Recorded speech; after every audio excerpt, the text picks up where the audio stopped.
So, hello everyone, welcome back to AESP 362, Lab 3, Lecture 2, last lecture. In this lecture, we are going to talk about the lab, the setup, and the devices we're going to use.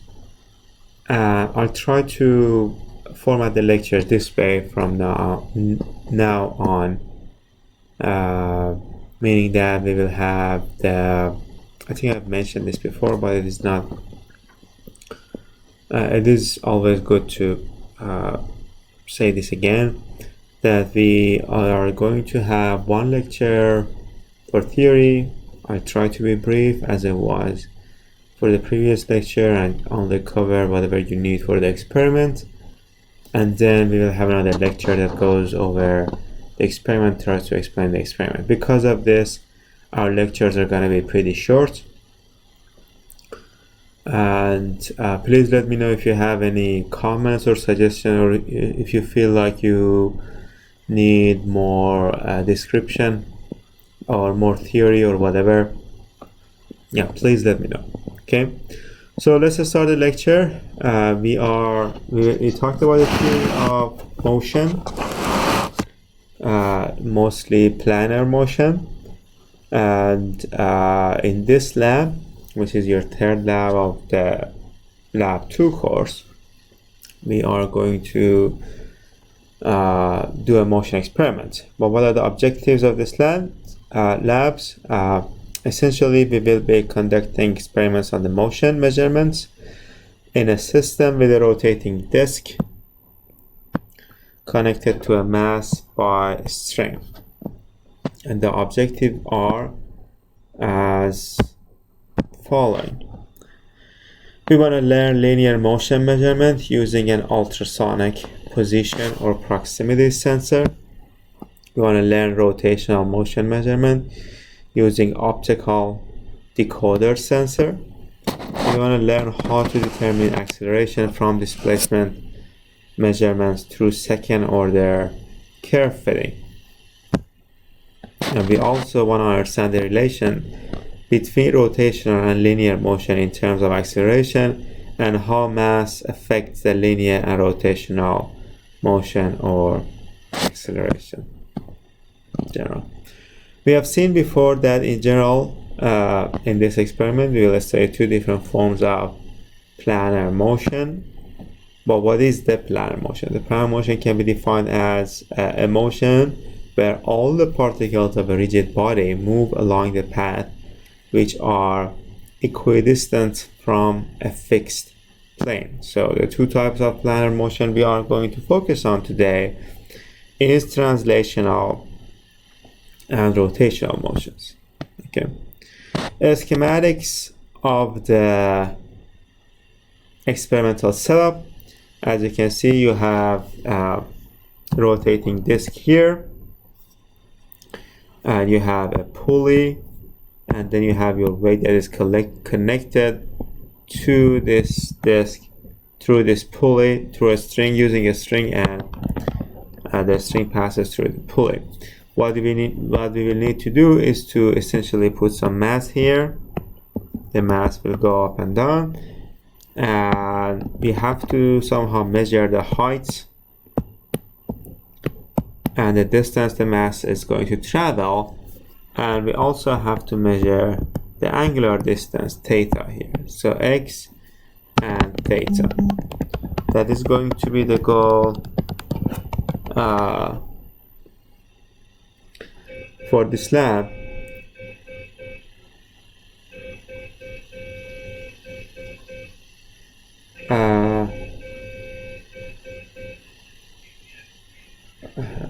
I'm sorry about the noise. So just a test, security test in the university. Yeah, so let's continue. So essentially we are going to examine the dynamic behaviors of a rotating disk driven by a falling mass. And this is the general schematics of what you're going to see. But to have it in more details, this is essentially what we want to have. Your pulley is connected to a desk by a clamp by a clamp, right? And you have the string that is connecting the weight to a rotating disc, and there is room for a string to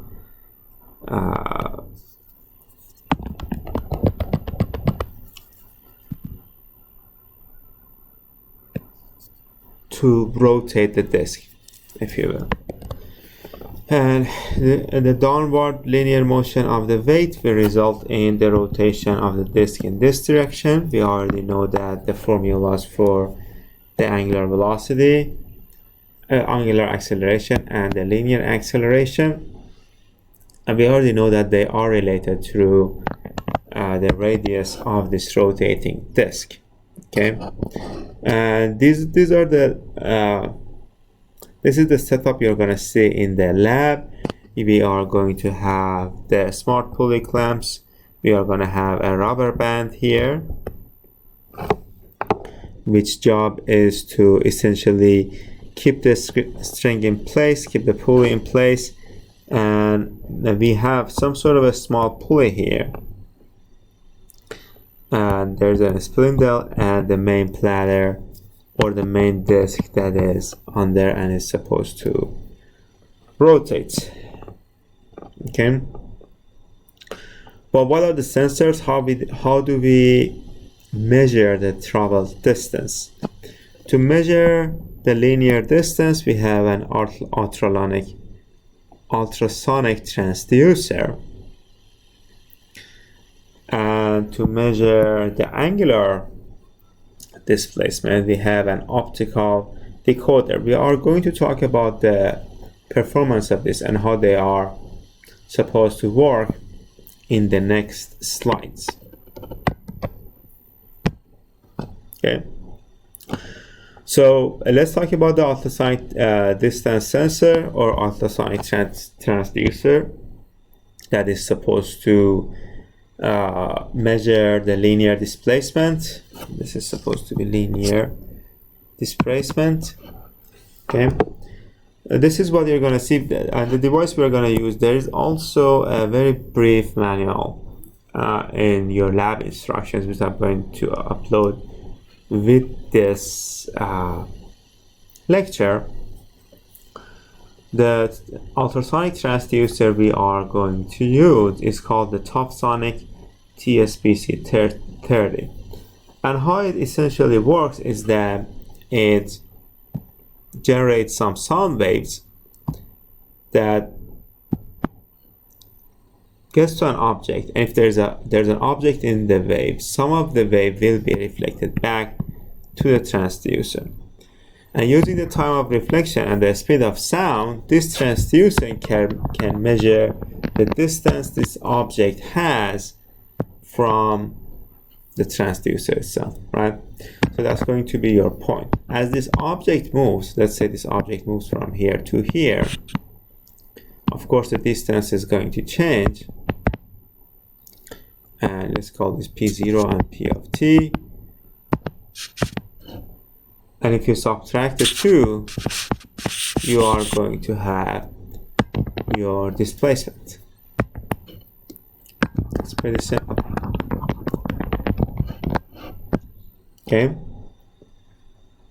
but the waves frequency are usually larger than 20 kilohertz. They have to be ultrasons, of course. They bounce back when encountering an obstacle. And as mentioned before, the distance measurement is based on the time of reflection, essentially. Time it takes for an original wave to reflect. And you can find the details of our sensor, the manual, in the lab instruction that we have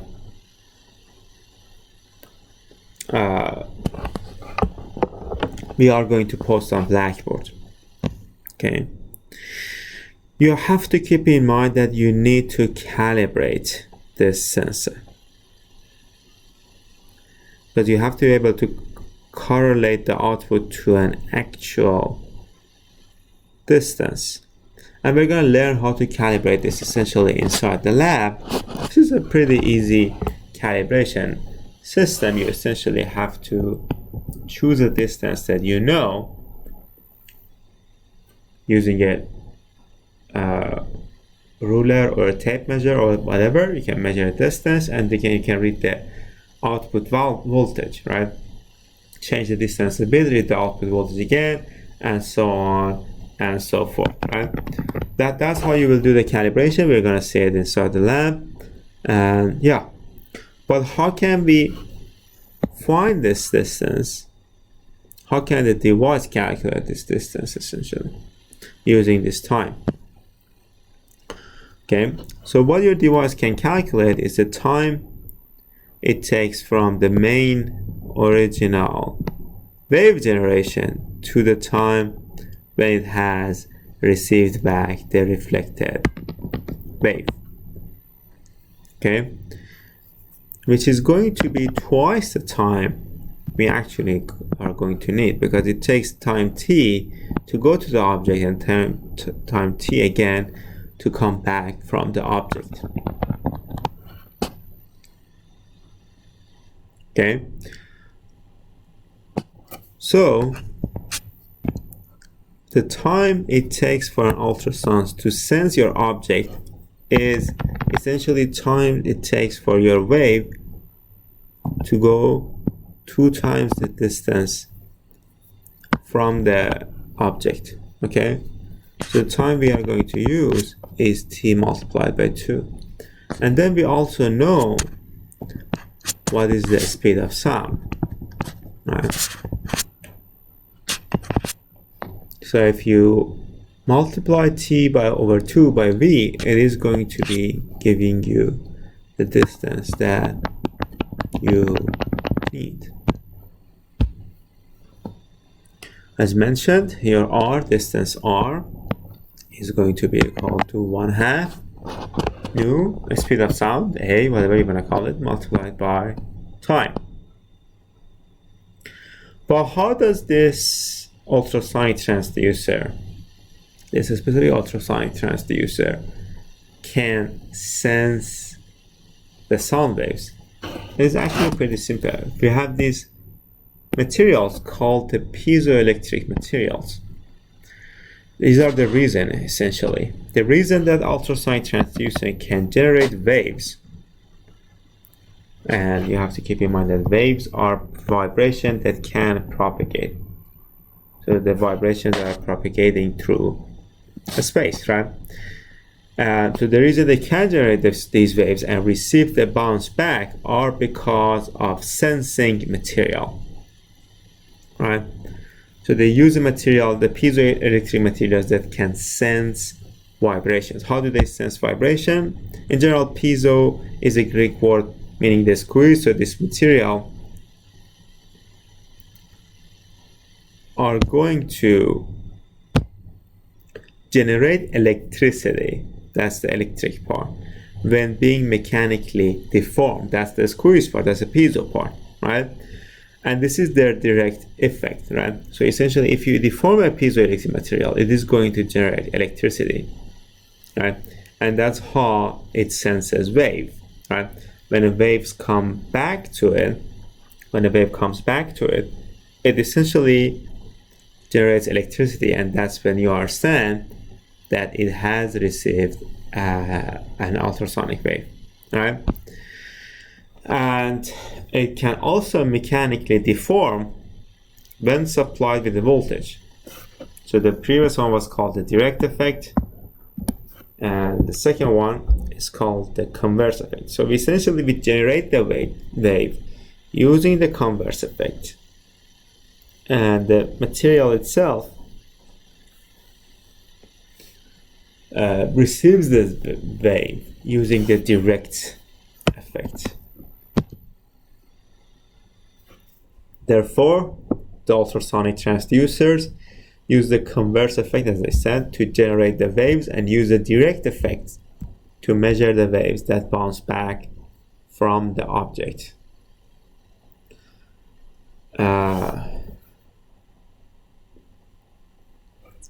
There's a mistake here. That's a signal, and the signal you are going to see is going to look like this. So this is the first signal, that means that your wave is generated. And this is the second signal that tells you that your wave is being received. Your reflected wave is being received. Okay. But what are the limitations?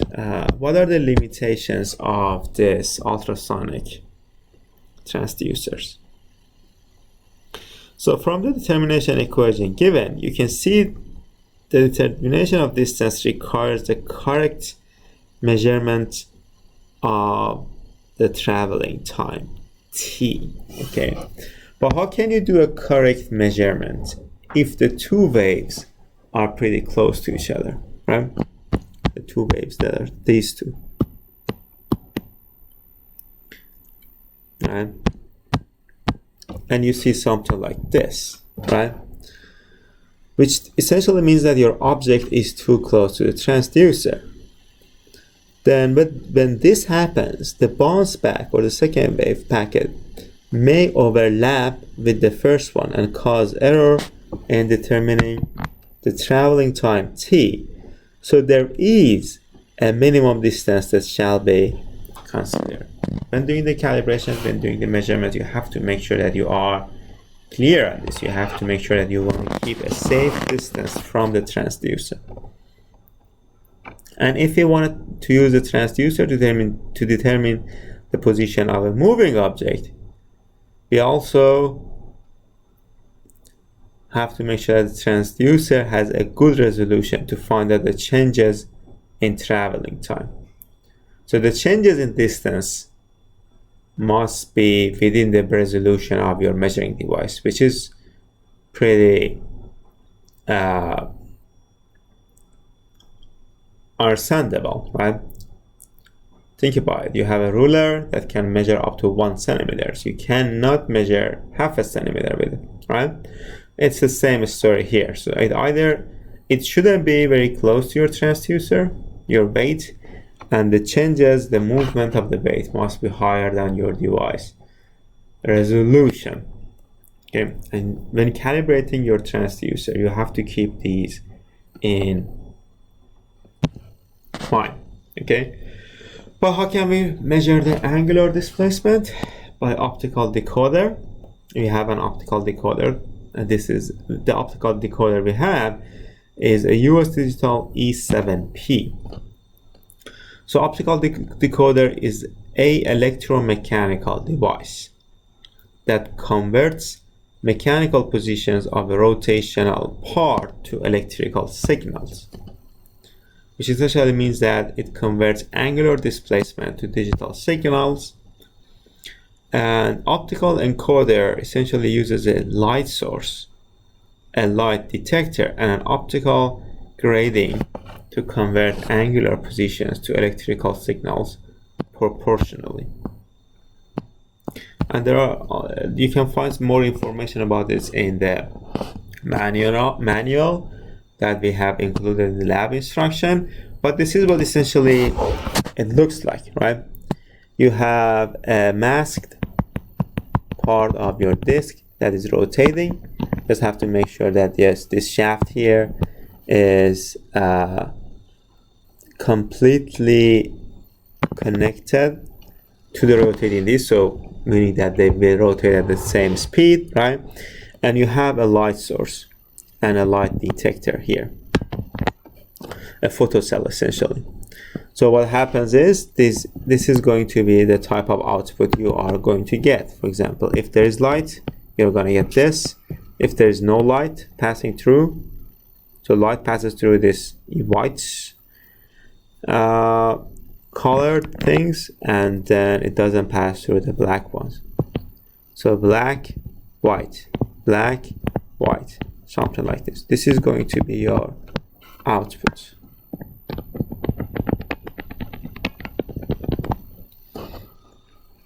And the thing here is that you already know the angular displacement between the two of the black or white one. So essentially, by simply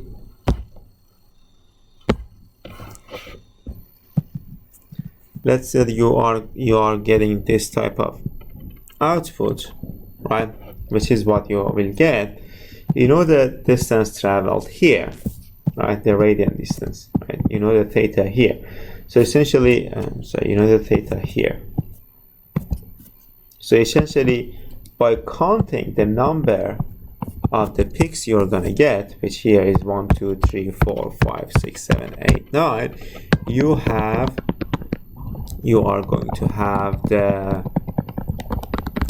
going to be able to calculate the angular displacement. And it's eventually what you are going to get is, for the linear displacement, you're going to get the height versus time. You need to fit a curve to it to gives you a r as a function of time, and you are going to get the same thing for the rotational movement, right? Theta as a function of time. You need to fit a curve to this to get this function.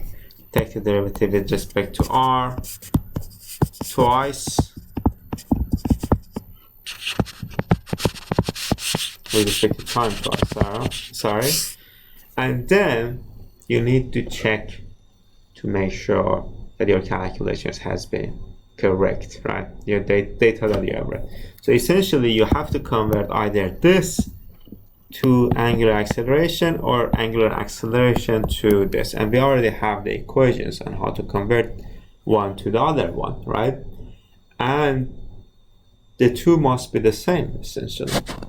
If they are not, then it means that you have made a mistake in your measurements. Okay. So again, this was a very short lecture, just explaining the experiment you're gonna see next week on Thursday. This is going to be the lab 3, and this was the first lab of the dynamic and controls part of the labs. See you all pretty soon, and have a good and safe day.